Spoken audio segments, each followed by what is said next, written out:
Okay.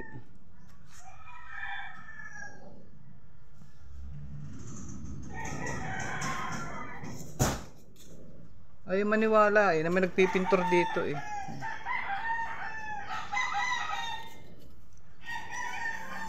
Ano mo? Oo. Ngayon, Dadala ko. taking top to lahat Taking top to lahat ngayon. Babapingin na to. Ay, babapin nyo na ito? Oo. Babapingin. Before and after mo mo, bigyan mo ulit yan. Makinis na makinis. Nabibidyo niya, pinatingin. Para malaman niya yung ito. Di ba dati hindi bang ganito na? Hindi makintab yan dati. Oo nga Ayun, bubong. Kaya hawakan na yung bubong. Kintab na. Okay na.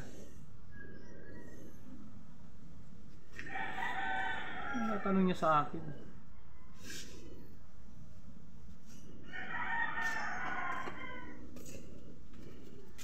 Oo nga, no? Kuya, tatanggalin yung gulong-tulungan mo. Ay, walang problema. Andito naman ako ngayon Ngayon na ba? Hindi pa naman.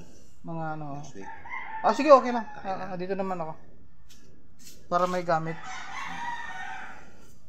Sabayan mo lang ako, ha? Para Ipipinturahan ko pa Ha? Kasi. Ayun, isasama mo na rin yan. Isasama ko na to kasi may iwan to ang pangit. Itim ko na yan. Illegal ko na. Sabi ko. Pilit niya pinapaano sa akin yung yung sticker. Sabi ko, hindi ho ari yun. Kasi may korte ang nilalo sa taas. Pag may sticker na gano'n, di ba't pumuputok sa initan pag patagal na? Isa siwang-siwang. Lulubo lang, masisira lang lalo pintura. Kasi yon dito, ito kasi ng kalawang ng lalim. Tapos may tama sa bumper sa likod, tapos may tama dun sa yung sa pagitan ng dalawang pintuan na yan, may sabit ng Nasaan yung sasakyan na yan? nandiyan sa Santo Niño Village. Santo Niño Phase 4 lang, lapit lang. Pag sabi niya, tignan ko nga yung gawa niya, sabi. Kita mo nga Balik nga sa original. Yun yung original. Dito matagal ang proseso kasi sinusunod yung proseso talaga.